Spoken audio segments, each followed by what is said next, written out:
कम।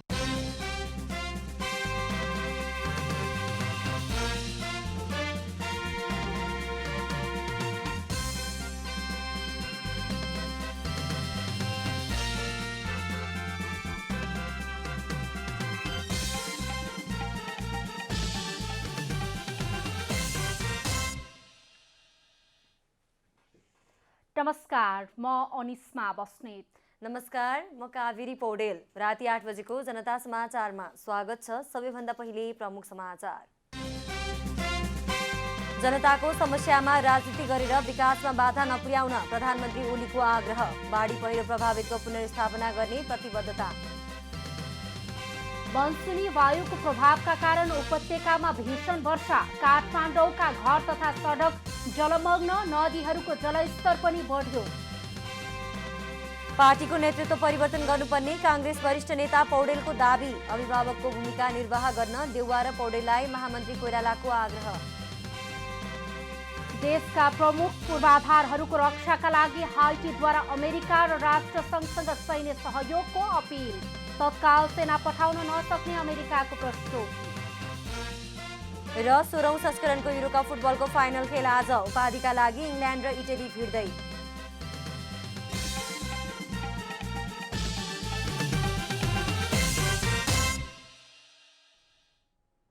अब पूरा समाचार। प्रधानमन्त्री केपी शर्मा ओलीले जनताको समस्यामा राजनीति गरेर विकासमा बाधा पुर्याउने काम नगर्न सबैलाई सचेत गराउनु भएको छ।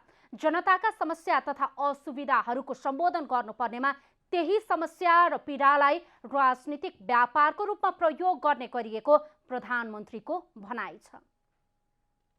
शनिबार सिन्धुपाल्चोकको बाढी पहिरो प्रभावित क्षेत्रको अवलोकनपछि मेलम्ची बजारमा आयोजित कार्यक्रमलाई सम्बोधन गर्दै प्रधानमन्त्री केपी शर्मा ओलीले जनतालाई नै समस्यामा पार्ने गरेर राजनीति नगर्न सचेत गराउनु भएको छ। जनताका समस्या तथा असुविधाहरूको सम्बोधन गर्नुपर्नेमा त्यही समस्या र पीडालाई राजनीतिक व्यापारको रूपमा प्रयोग गरेको पाइएको भन्दै त्यस किसिमको काम नगर्न सचेत गराउनु भएको हो। अलिकति आफूलाई राजनीतिक हिसाबले, सामाजिक हिसाबले, सांस्कृतिक हिसाबले, सभ्यताको हिसाबले, भावनाको हिसाबले माथि उठाउनुपर्छ। यस्ता संकीर्णताभन्दा अलिकति आफूलाई फराकिलो बनाउनुपर्छ र मात्रै हामी देशको विकास गर्न सक्छौँ। बाढी प्रभावित स्थानमा तत्काल गर्नुपर्ने काम र दीर्घकालीन कामबारे योजना बनाई कार्यान्वयन गर्नका लागि आफू सबै सरकारवाला निकायका पदाधिकारी संलग्न टिम सहित पुगेको पनि प्रधानमन्त्रीले बताउनुभयो। पुनर्निर्माणको कामलाई ठिक ढङ्गले र प्रभावकारी ढङ्गले योजनाबद्ध र तीव्रताका साथ अघि बढाउने प्रतिबद्धता समेत जनाउनुभयो। प्रत्यक्ष रूपमा आफैले हेरेर के बनाऊ र कार्यान्वयन गरौँ भन्ने हिसाबले पनि म आएको हुँ र म टोलीसहित आएको छु। मन्त्रीज्यूहरू, सम्बन्धित मन्त्रीज्यूहरू हुनुहुन्छ, विभागीय मन्त्रीज्यूहरू हुनुहुन्छ, सचिवज्यूहरू हुनुहुन्छ, डिजीहरू हुनुहुन्छ, विभिन्न विभागका साथीहरू हुनुहुन्छ र यो टिमसहित जनप्रतिनिधिहरू, दलका नेता साथीहरू सहित म आउनुको अर्थ यो पुनर्निर्माणको कामलाई ठिक ढङ्गले र प्रभावकारी ढङ्गले शीघ्रातिशीघ्र अगाडि बढाउनु हो। जनता सङ्घ संस्था र सरकार मिलेर यस्ता विपदमा परेकालाई राहत तथा उद्धारमा सहयोग गर्नुपर्नेमा उहाँले जोड दिनुभयो। दुईवटा चाउचाउ दिएर प्रचार प्रसार बढी गर्ने गरिएको भन्दै प्रधानमन्त्री ओलीले देखाउनु नभई कठिनाई घटाउनका लागि सहयोग गर्नुपर्ने तर्फ सचेत गराउनुभयो। केही मान्छे आउने र आफ्नो प्रचार प्रसार गर्ने, समाजसेवी कहलिने, तर समाजसेवा देखाउनका निम्ति देखावटी बढी गर्ने, यो देखावटी गर्ने कुरा होइन, मनले गर्ने कुरा हो। देखाउनका लागि गर्ने कुरा होइन। जनतालाई राहत सुविधा सहुलियत दिनका लागि, जनताको कठिनाई हटाउनका लागि, घटाउनका लागि, त्यसका लागि गर्ने कुरा हो, यो देखाउनका लागि होइन। प्रधानमन्त्री ओलीले हेलम्बुमा केही चेक हस्तान्तरण गर्नुको साथै 366 घरका लागि 1500 बन्डल जस्ता पाता वितरण गर्ने घोषणा गर्नुभयो। सरकारले प्रति परिवार 50,000 रुपियाँ उपलब्ध गराई जस्ता पाता पनि वितरण गरेपछि अस्थायी पुनर्निर्माणका काम गर्न सकिन्छ भनेर त्यस किसिमको सोच बनाएको उहाँले स्पष्ट पार्नुभयो। बाढी पहिरो र भुइँचालो जस्ता प्राकृतिक जन्य विपदबाट सिन्धुपाल्चोक पटक पटक प्रभावित हुँदै आएको भन्दै उहाँले हरेक वर्ष पुनर्स्थापनाको काम गर्ने भन्दा पनि पहिरोमा नपर्ने गरी आवास निर्माण गर्नेतर्फ सहज हुनुपर्नेमा जोड दिनुभयो। जुरेको पहिरोका सम्बन्धमा उठेको पैसा पनि कानुनी व्यवधानका कारण प्रयोग गर्न नसकिएको पनि उहाँले जानकारी दिनुभयो। नेपाल निजामती कर्मचारी संगठनले सिन्धुपाल्चोक स्थित हेलम्बु गाउँपालिकाका बाढी पहिरो पीडित जनतालाई राहत वितरण गरेको छ। विगत केही सातादेखि मेलम्चीको हेलम्बु क्षेत्रमा आएको बाढी पहिरोले पीडित जनतालाई निजामती कर्मचारी संगठन र अखिल नेपाल महिला संघले राहत वितरण गरेको हो। शनिबार बिहान नेपाल निजामती कर्मचारी संगठनको कार्यालय काठमाडौँमा एक कार्यक्रमको आयोजना गरी राहत वितरण टोली हेलम्बु प्रस्थान गरेको हो। कार्यक्रममा नेकपा एमालेका वरिष्ठ नेता माधव कुमार नेपालले कर्मचारी संगठन र महिला संघले गर्न लागेको परोपकार योग्य कार्यको प्रशंसा गर्दै यस्तै पवित्र भावना कम्युनिस्टहरूमा हुनुपर्ने बताउनुभयो। तपाईहरुले विभिन्न खालका सामग्रीहरूको निकै मेहनत गरेर सङ्कलन गर्नुभएको छ, आर्थिक सहयोगहरू जुटाउनु भएको छ, लाग्नु भएको छ र आफ्नो सङ्गठन देशको निम्ति र जनताको निम्ति बनेको हो भन्ने कुरालाई प्रमाणित गर्न खोज्नु भएको छ र हाम्रो सङ्गठन देश र जनताका निम्ति नै हुनेरहेको छ।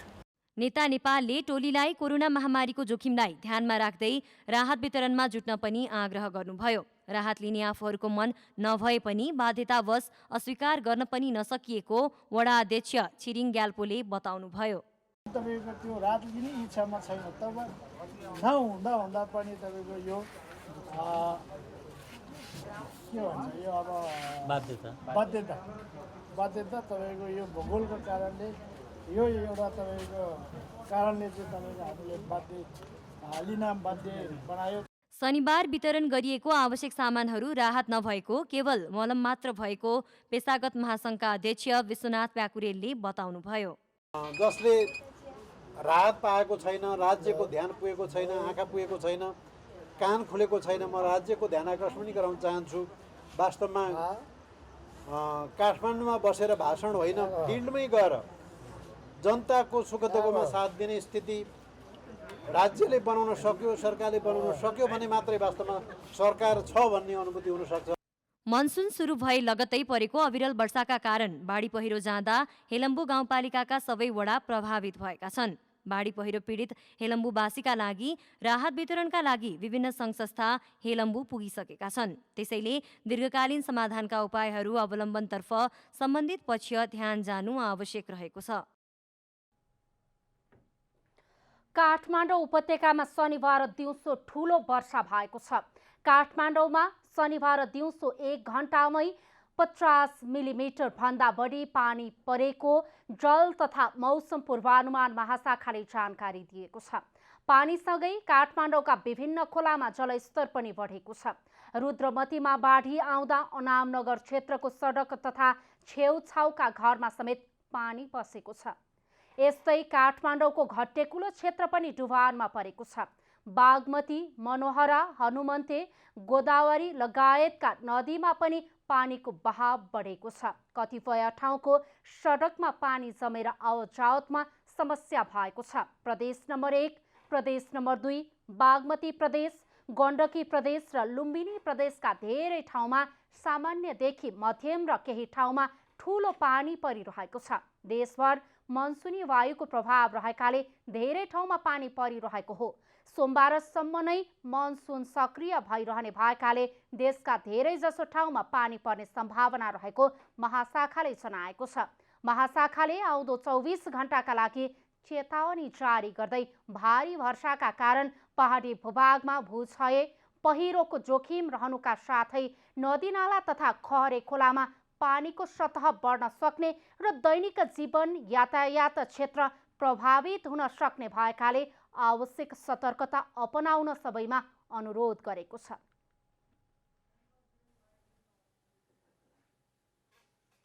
नेकपा एमालेको विवाद समाधान कार्यदलको बैठक शनिबार पनि निष्कर्षमा पुग्न सकेन। नेताहरूले सहमति नजिक पुगेको भन्दै आइतबार निष्कर्षमा पुग्ने सम्भावना रहेको बताएका छन्। कार्यदलका सदस्य गोकर्ण विष्टले सम्भवतः आइतबार सुखद खबर सुन्न पाइने बताउनुभयो। बैठक अगाडि कार्यदलका सदस्यहरूले वरिष्ठ नेता माधव कुमार नेपालसँग छलफल गरेका थिए। नेकपा एमालेका नेता टोपबहादुर रायमाझीले माओवादी केन्द्रका अध्यक्ष पुष्पकमल दाहाल स्वघोषित नेता मात्रै भएको आरोप लगाउनु भएको छ। सर्वोच्च अदालतको फैसलापछि नेकपा माओवादी केन्द्र छाडेर नेकपा एमालेका अध्यक्ष एवं प्रधानमन्त्री केपी शर्मा ओलीलाई समर्थन गर्दै एमालेमा प्रवेश गरेका नेता रायमाझीले दाहालकै कार्यशैलीका कारण पार्टी कमजोर हुँदै गएको र आफूहरूले त्यही कार्यशैलीको विरोध गर्दै आएको बताउनु भएको हो। संघीय राजधानी काठमाडौँमा शनिबार आयोजित कार्यक्रममा नेता रायमाझीले 69 सालमा नाम मात्रको महाधिवेशन गरिएको टिप्पणी गर्नुभयो। नेता रायमाझीले विगत 33 वर्षदेखि बिना विचार तथा विधि र प्रक्रिया बिना नै अध्यक्ष दाहाल स्वघोषित रूपमा नेतृत्वमा बसिरहेको आरोप लगाउनुभयो। दाहालको कार्यशैलीका कारण पार्टी कमजोर हुँदै गएको उहाँले बताउनुभयो। तर माओवादी पार्टी शान्ति प्रक्रियामा आइसकेपछि द्वन्द्वकालमा जे भूमिका खेलो, यद्यपि त्यहाँ पनि अन्तर्विरोध थियो। शान्ति प्रक्रिया आइसकेपछि पहिलो चुनावमा पहिलो पार्टी, दोस्रो चुनावमा तेस्रो पार्टी, गएको चुनावमा नेकपा एमालेसित नमिलेको हुन्थ्यो भने कतिौं पार्टी हुन्थ्यो। त्यो कसको कारणले? जुन पार्टीको नेता 33 वर्षसम्म कुनै विचार, कुनै विधि बिना, कुनै प्रक्रियामा नजाने, कुनै सिस्टममा नजाने सुघोषित नेता भएर बसेको इतिहास पाउन गाह्रो छ। माओवादी पार्टीले गरेको योगदानलाई कदर गर्नुपर्छ र कमजोरीलाई करेक्सन गर्नुपर्छ भनेर आफूहरू सङ्घर्ष गरिरहेको उहाँले स्पष्ट पार्नुभयो। नेकपा माओवादी केन्द्रको कार्यशैली राजनीतिक दल सम्बन्धी ऐनमा भएको व्यवस्था प्रतिकूल भएको दाबी उहाँले गर्नुभयो। जनता समाचारमा अब छोटो विश्राम।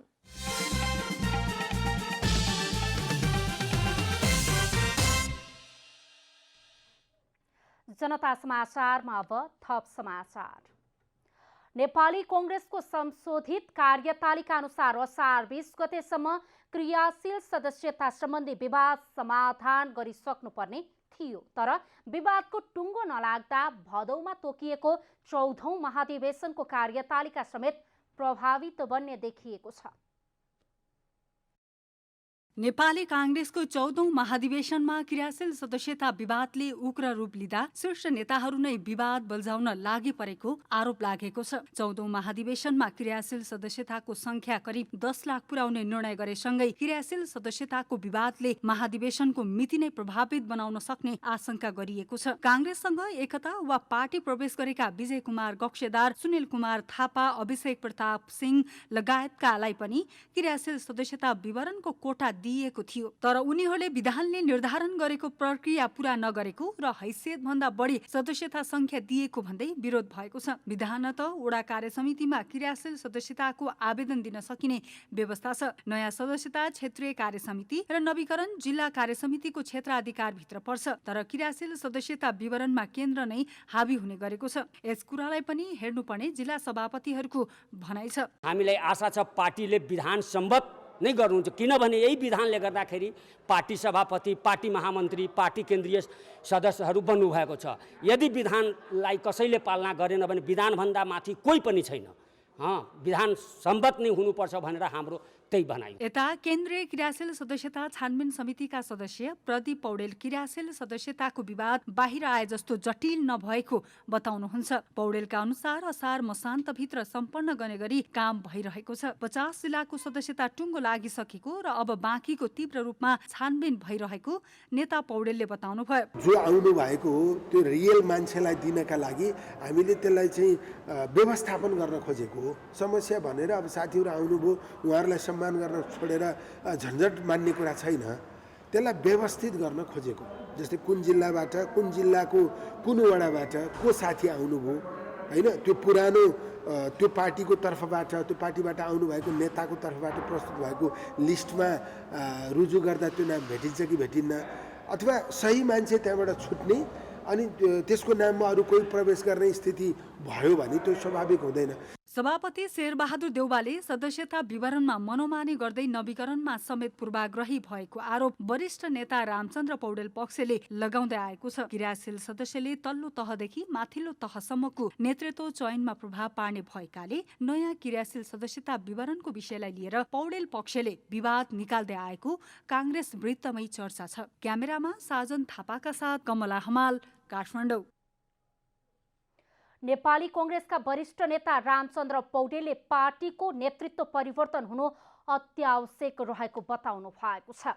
शनिबार क्रियाशील सदस्य छानबिन समितिले कामको अवलोकन गर्न पुग्नु भएका नेता पौडेलले सभापति शेरबहादुर देउवाको नेतृत्व परिवर्तन गर्नुपर्ने आवश्यकता रहेको बताउनु भएको हो। उहाँले वर्तमान सभापतिको नेतृत्व परिवर्तन व्यक्ति परिवर्तन मात्र नभएर प्रवृत्तिको परिवर्तन पनि भएकाले आसन्न महाधिवेशनको नेतृत्व परिवर्तन गर्ने बताउनु भयो।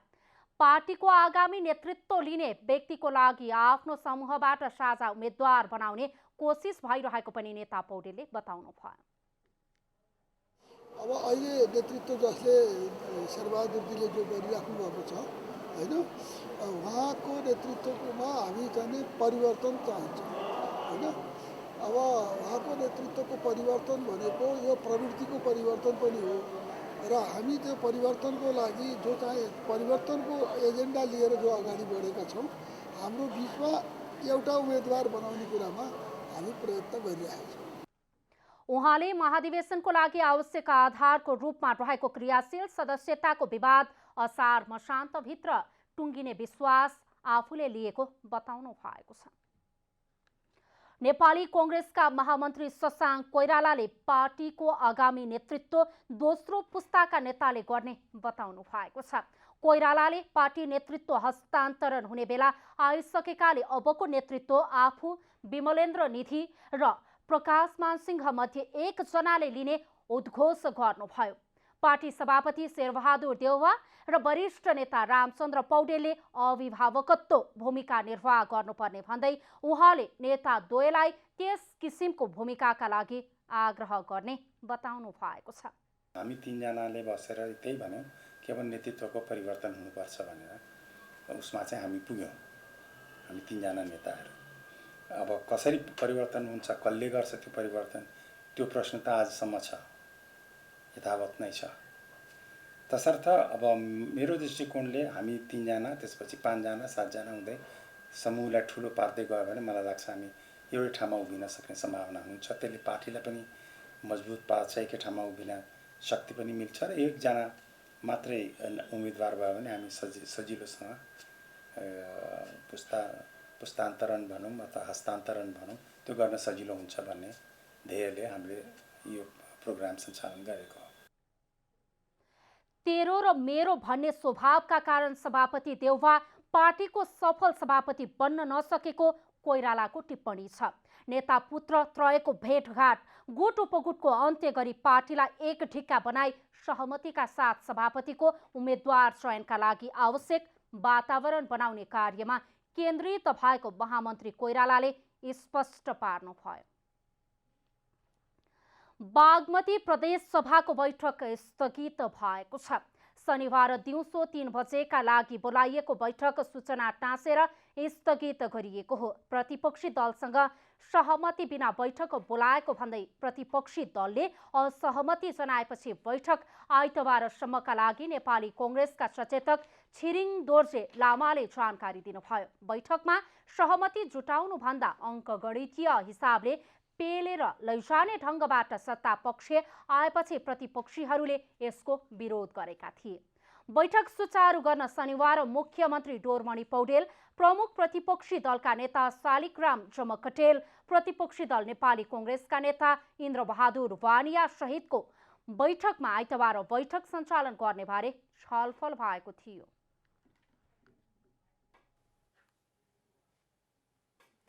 पछिल्लो 24 घण्टामा नेपालमा 2169 जनामा कोरोना भाइरसको संक्रमण पुष्टि भएको छ। 6530 जनाको PCR परीक्षणमा 1353 जना र 3887 87 जनाको एन्टिजेन परीक्षण गर्दा 816 जना गरी 2169 जनामा संक्रमण पुष्टि भएको स्वास्थ्य तथा जनसङ्ख्या मन्त्रालयले जनाएको छ। यो सहित नेपालमा अहिलेसम्म पीसीआर विधिबाट गरिएको परीक्षणमा 6,54,212 जना र एन्टिजेन विधिबाट गरिएको परीक्षणमा 43,045 जनामा कोरोना संक्रमण पुष्टि भएको मन्त्रालयले जनाएको छ। यस्तै पछिल्लो 24 घण्टामा 1,432 जना निको भएसँगै 6,18,361 जना संक्रमण मुक्त भएका छन्। यस्तै थप 22 जनाको मृत्यु भएको छ। नेपालमा कोरोनाको संक्रमणबाट मृत्यु हुनेको संख्या 9,362 पुगेको छ। अहिले नेपालमा 26,489 जना सक्रिय संक्रमित रहेका छन्। अमेरिकाले कोभ्याक्स कार्यक्रम मार्फत नेपाललाई उपलब्ध गराउन लागेको कोभिड-19 विरुद्धको खोप आगामी सोमबार काठमाडौँ आइपुग्ने भएको छ। अनुदान स्वरूप उपलब्ध गराउन लागिएको कोरोना विरुद्धको जोन्सन एन्ड जोन्सनको 15 लाख डोज खोप सोमबार बिहान काठमाडौँ आइपुग्ने प्रधानमन्त्रीका परराष्ट्र मामिला सल्लाहकार डाक्टर राजन भट्टराईले सामाजिक सञ्जाल मार्फत जानकारी दिनुभएको हो।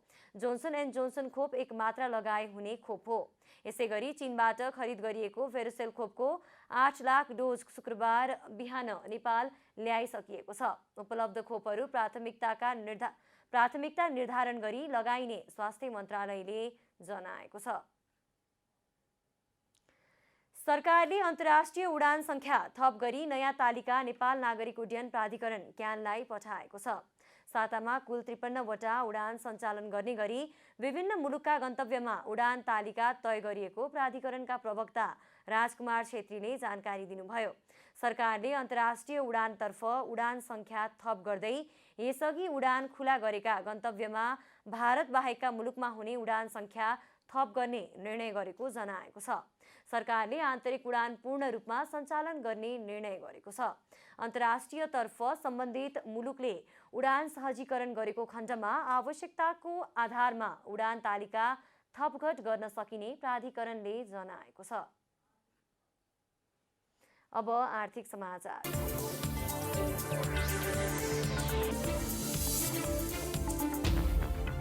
कपिलवस्तु जिल्लाको सबैभन्दा ठूलो भन्सार कृष्णनगर भन्सार कार्यालयले चालु आर्थिक वर्ष 2077-78 लक्ष्यभन्दा 103% बढी राजस्व सङ्कलन गरेको छ। कोरोना महामारीका बीच पनि कार्यालयले लक्ष्यभन्दा बढी राजस्व सङ्कलन गर्न सफल भएको हो। चालु आर्थिक वर्षमा 4 अर्ब 89 करोड 36 लाख 86 हजार राजस्व सङ्कलन गर्ने लक्ष्य लिएकोमा असाढ दोस्रो साताभित्रै 5 अर्ब बढी राजस्व सङ्कलन भएको भन्सार कार्यालयले जनाएको छ। 59.83% गत वर्ष उठेको रहेछ। त्यो तुलनामा चाहिँ यसपालिको राजस्व चाहिँ असुली उत्साहप्रद नै छ। गत आर्थिक वर्षमा लक्ष्य नभेटाएको भन्सार कार्यालयले यस आर्थिक वर्षमा भने लक्ष्यभन्दा बढी नै राजस्व सङ्कलन गरेको हो। कोरोना महामारीमा गत वर्ष पूर्ण लकडाउनका कारण चैत्र र वैशाख महिनामा न्यून राजस्व सङ्कलन भएका कारण लक्ष्यमा पुग्न नसकिएको कार्यालयले जनाएको हो। अझ यो कोभिडको असर नपरेको भए र बजार सामान्य अवस्थामा रहेको भए हामीले योभन्दा बढी राजस्व असुल गर्न सक्दथ्यौँ।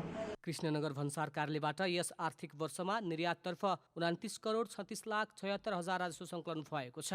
आयातको तुलनामा निर्यात निकै कम रहेको कार्यालयले जनाएको छ।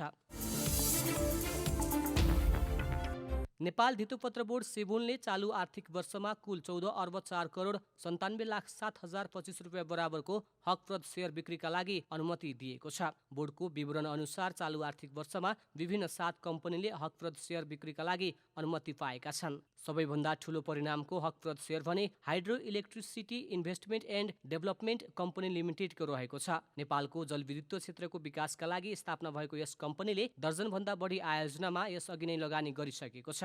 बोर्डले कम्पनीलाई 11 अर्ब रुपियाँ बराबरको हकप्रद सेयर बिक्रीको अनुमति दिएको हो। अहिले 11 अर्ब रुपियाँ बराबरको चुक्ता पुँजी भएको कम्पनीले हकप्रद सेयर बिक्री गरेपछि कुल पुँजी 22 अर्ब रुपियाँ बराबर पुग्नेछ। बोर्डले Samriddhi finance company, Narayani development bank, Arun valley hydro power कम्पनीलाई हकप्रद सेयर बिक्रीका लागि अनुमति दिएको छ। यस्तै बोर्डले चालु आर्थिक वर्षमा मात्रै 23 वटा बैङ्क तथा वित्तीय संस्थालाई 23 अर्ब 4 करोड रुपियाँ बराबरको ऋणपत्र बिक्रीका लागि अनुमति दिएको छ।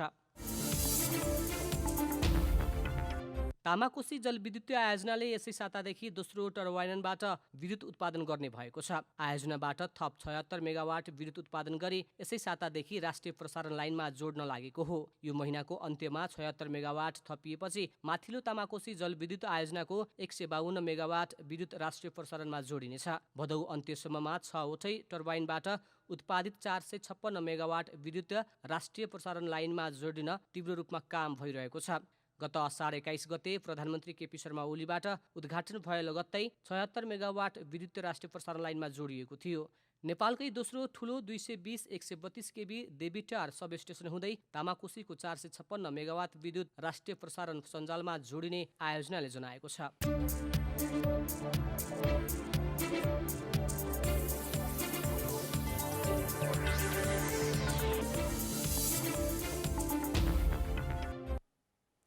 जनता समाचारमा अब छोटो विश्राम।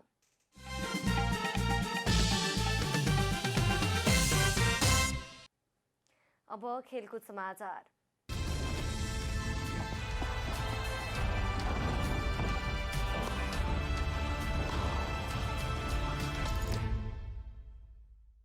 राष्ट्रिय खेलकुद परिषदको बोर्ड बैठक असार 30 गते बस्ने भएको छ। राष्ट्रिय खेलकुद विकास ऐन 2077 कार्यान्वयनमा आएपछि पहिलो पटक बैठक बस्न लागेको हो। नेपालगञ्जमा सम्पन्न 8औं राष्ट्रिय खेलकुदपछि राखेपको बोर्ड बैठक बस्न सकेको थिएन। करिब 2 वर्षपछि राखेपको बोर्ड बैठकको टुङ्गो लागेको हो। तर ऐन आएको वर्ष दिन बित्दा समेत राखेपको बोर्ड बैठक बस्न सकेको थिएन। असार 30 गते बस्ने बैठक सातो बाटो स्थित राखेपको सभा हलमा राखिएको छ। राखेपको बोर्ड बैठक बस्न नसक्दा खेलकुदको वार्षिक क्यालेन्डर बनाउनेदेखि बजेट निर्माण पारितसम्म असर परेको छ।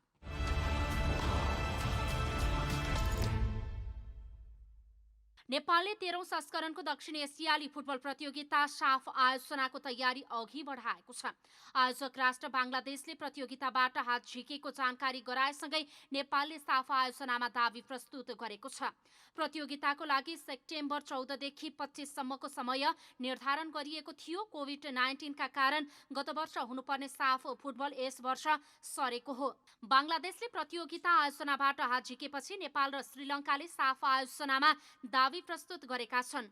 फुटबल संघमा नयाँ नेतृत्व आएपछि श्रीलङ्काले साफको आयोजनामा दावी प्रस्तुत गरेको छ। भर्खरै मात्र श्रीलङ्काको फुटबल संघको नेतृत्वमा जसवार उमार आएका छन्। सरकारबाट बजेट निकास भएको खण्डमा थप 1.5 करोड रुपैयाँ प्रायोजक र प्रत्यक्ष प्रसारणबाट जुटाएर साफ सम्पन्न गर्ने एन्फाको लक्ष्य रहेको छ। मुख्य प्रशिक्षक अब्दुल्ला अलमुताइरीले प्रारम्भिक टोलीलाई बन्द प्रशिक्षणमा राखेर अभ्यास गराइरहेका छन्।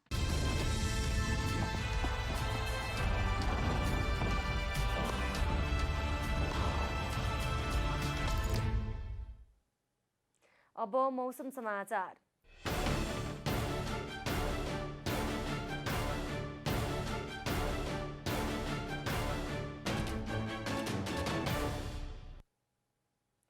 आज राति देशभर सामान्यदेखि पूर्ण बदली रही धेरै स्थानहरूमा हल्कादेखि मध्यम वर्षाको सम्भावना रहेको छ। प्रदेश 1, बागमती प्रदेश, गण्डकी प्रदेश, लुम्बिनी प्रदेश र सुदूरपश्चिमका थोरै स्थानमा मेघगर्जन र चट्याङ सहित भारी वर्षाको सम्भावना रहेको जल तथा मौसम विभागले जनाएको छ। अब देशभरका विभिन्न स्थानका मौसम सम्बन्धी थप विवरण।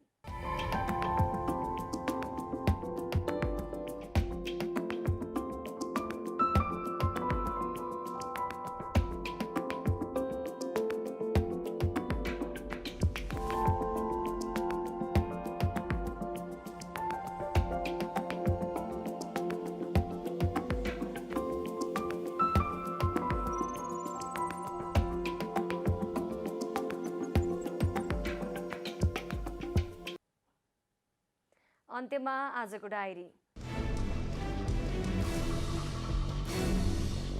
नेकपा एमालेको विवाद समाधान कार्यदलको बैठक शनिबार पनि निष्कर्षमा पुग्न सकेन। नेताहरूले सहमति नजिक पुगेको भन्दै आइतबार निष्कर्षमा पुग्ने सम्भावना रहेको बताएका छन्। कार्यदलका सदस्य गोकर्ण विष्टले सम्भवतः आइतबार सुखद खबर सुन्न पाइने बताउनु भएको छ। बैठक अगाडि कार्यदलका सदस्यहरूले वरिष्ठ नेता माधव कुमार नेपालसँग छलफल गरेका थिए। प्रधानमन्त्री केपी शर्मा ओलीले जनताको समस्यामा राजनीति गरेर विकासमा बाधा पुर्याउने काम नगर्न सबैलाई सचेत गराउनु भएको छ। जनताका समस्या तथा असुविधाहरूको सम्बोधन गर्नुपर्नेमा त्यही समस्या र पीडालाई राजनीतिक व्यापारको रूपमा प्रयोग गर्ने गरिएको प्रधानमन्त्रीको भनाइ छ।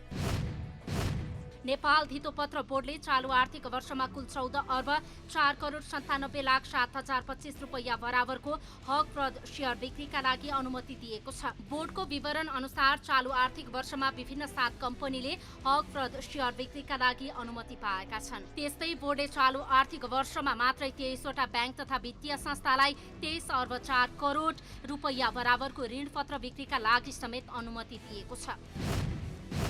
हाइटीले अमेरिका र संयुक्त राष्ट्रसङ्घसँग सैनिक सहायताका लागि अपील गरेको छ। राष्ट्रपति जोभेनल मोहिसको हत्या भएपछि देशका प्रमुख पूर्वाधारहरूको रक्षाका लागि हाइटी सरकारले अमेरिका र संयुक्त राष्ट्रसङ्घसँग आफ्नो देशमा सैनिक पठाउन आग्रह गरेको बीबीसीले जनाएको हो।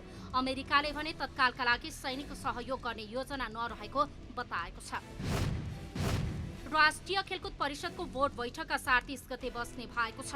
राष्ट्रिय खेलकुद विकास ऐन 2077 कार्यान्वयनमा आएपछि पहिलो पटक बैठक बस्न लागेको हो। नेपालगञ्जमा सम्पन्न 8औं राष्ट्रिय खेलकुदपछि राखेपको बोर्ड बैठक बस्न सकेको थिएन। करिब 2 वर्षपछि राखेपको बोर्ड बैठकको टुङ्गो लागेको हो।